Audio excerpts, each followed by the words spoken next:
There's a kind of loss no one sees. No funeral, no goodbye, no closure, just a slow fading, a quiet forgetting, a steady silence where a voice used to live, your own. You stop asking yourself what you want. You pause before sharing your opinion. You second-guess your feelings, then apologize for having them at all. And if someone asks you, "What do you think?" you hesitate, not because you don't have thoughts, but because you've learned not to trust them. This is the loss of self-trust, and it doesn't come all at once. It builds slowly, over years, when you were told your feelings were too much, when your instincts were questioned, when your no wasn't respected, when people smiled at your compliance but never noticed your silence. So you adapted. You learned how to read the room instead of your gut. You became excellent at pleasing, but poor at listening to yourself. And now, even as an adult, you feel unsure in the smallest of moments. Which decision to make, what you actually want, whether that discomfort is real, or if you're just being difficult. But here's the thing, self-doubt is not a flaw. It's a scar, a sign that somewhere along the way, you were taught that your voice wasn't safe, that your truth needed permission, that your inner compass couldn't be trusted. This video is for that scar. Together, we'll explore how you lost trust in yourself, how that mistrust shows up in your choices, your relationships, your identity, and how to begin rebuilding the connection with the one voice that matters most, your own. Because you are not broken, you're just out of practice. And now it's time to remember how to come home to yourself. No one is born doubting themselves. As children, we act on instinct. We laugh when we're delighted. We cry when something hurts. We reach out when we need help. There's no second guessing, no filter, no shame. But over time, something shifts. Maybe you were told, "Stop crying, you're too sensitive," or "You always overreact." Maybe you heard, "You don't really feel that," or "That's not what happened," when you tried to express your experience. Slowly, your reality started to feel negotiable. You began questioning what you felt. You learned to look outward for truth instead of inward. And when this happens often enough, self-doubt stops being an occasional emotion. It becomes a reflex, like flinching before you speak, hesitating before you choose, replaying even small decisions long after they've passed. It's not that you don't have instincts, it's that your instincts were trained to stand down, especially if you grew up around people who valued obedience over authenticity, or in environments where disagreement felt unsafe, or in relationships where being easy to handle was more praised than being real. In those places, questioning yourself wasn't a flaw, it was a form of survival. You became good at reading others, good at adjusting, good at staying small in order to feel safe. But here's the price of that adaptation. You lost access to your own internal yes and no. Now, even when something feels wrong, you hesitate. Even when something feels right, you look for someone to confirm it. Because self-trust, like any muscle, atrophies when not used. And the more you suppress your truth to stay acceptable, agreeable, or approved, the more foreign your own voice begins to feel. But that voice isn't gone. It's just buried under years of being interrupted. And the first step to rebuilding it is not shouting over the doubt, but noticing when it tries to speak and asking, "What are you trying to protect me from?" Because self-doubt isn't your enemy. It's your body's memory of what it once took to stay safe. And now that you're older, you get to decide if that safety still serves you. When you stop trusting yourself, you don't just lose confidence, you lose clarity. Decisions become battlegrounds. Every choice feels like a trap. You overanalyze, overthink, and overconsult, not because you don't care, but because you've forgotten how to trust your own yes and no. You defer to others. What would you do? Do you think this is right? Am I making a mistake? And at first, it feels like you're being careful, responsible, smart. But over time, something strange happens. you become a stranger to yourself. You look in the mirror and see someone who's good at adapting, but unsure of what they actually want. You feel a vague, constant tension, as if you're performing a life that isn't entirely yours. Because when you stop trusting your feelings, you outsource your direction. And when you do that long enough, you forget how to recognize your own voice at all. This mistrust seeps into everything. Your work, where you hesitate to take risks unless someone else signs off.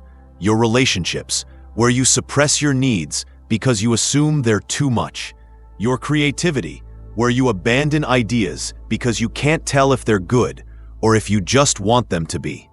You start asking for signs, for reassurance, for permission, but never from yourself. And each time you override your gut in favor of someone else's guidance, you send your nervous system a message: I don't trust you. It's like trying to drive with a GPS that always second guesses itself. You don't just get lost, you stop moving altogether. But here's what's vital to understand. Your inner voice hasn't left you. It's waiting. It's quiet now, because it got tired of being ignored. But if you slow down, if you stop treating every decision like a potential disaster, you'll hear it again. It may start small, a whisper, a nudge, a pause that says, this matters, or this doesn't feel right. And the more you follow those subtle cues, the more your internal compass recalibrates. Because clarity isn't something you wait for. It's something you rebuild, moment by moment, by learning to trust that your inner world is worth listening to again. There's a moment, so quiet you might miss it, when your body says no, but your mouth says sure.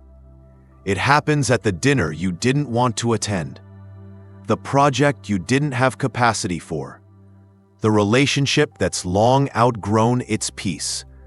But instead of listening to your inner resistance, you override it. You smile, you nod, you comply. Because somewhere along the way, you learned that disappointing yourself is safer than disappointing someone else. This is what happens when people-pleasing becomes a way of life. You don't just say yes too often. You stop noticing what your no even feels like. And when this becomes a habit, intuition gets silenced. Your inner voice no longer gets consulted. Only other people's preferences, only their comfort, their timelines, their expectations. And every time you abandon what you feel to meet what someone else wants, you send your nervous system a message: your truth is not important. Over time, this creates confusion. You don't know what's yours and what's someone else's. You feel disconnected, even in relationships that appear healthy. You feel resentful, but can't quite explain why. You feel exhausted, but only when you're alone enough to notice. Because people-pleasing isn't kindness, it's self-erasure in disguise. You're not being nice, you're negotiating your existence to avoid rejection, conflict, or the terrifying possibility of being seen as too much. But here's the paradox. The more you try to be easy for others, the harder it becomes to live with yourself. Because intuition was never meant to be outsourced. It's not a group project. It's an internal compass, subtle, sacred, and deeply personal. And every time you ignore it, you drift a little further from your truth. But the good news? You can come back. You can begin noticing the places where your yes feels heavy and your no feels freeing. You can learn to pause before agreeing, to check in with your body, to say, let me think about it, instead of defaulting to whatever you want. Because real connection doesn't require you to shrink. It requires you to be present. And that presence begins when you stop performing someone else's piece at the expense of your own. Rebuilding self-trust doesn't start with confidence. It starts with permission. Permission to not be sure. Permission to try anyway. Permission to listen to yourself, even if your voice shakes. Because when trust has been broken, especially by yourself, what you need most isn't proof, it's practice. Not bold, sweeping acts of certainty, but small, consistent moments of choosing yourself again. It begins when you pause before asking for advice and ask yourself first, what do I already know? What do I already feel? It begins when you make a small decision, what to eat, what to wear, where to go, and resist the urge to second guess. It begins when you catch the voice that says, you'll get it wrong, and respond with, maybe, but I'll learn from it. You rebuild trust the way you'd rebuild it with someone else, not through perfection, but through consistency, honesty, and kindness.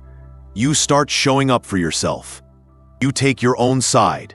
You apologize when you abandon your needs, and you promise to do better tomorrow. You stop waiting until you're 100% sure, because self-trust is built in the 60% moments when you move anyway.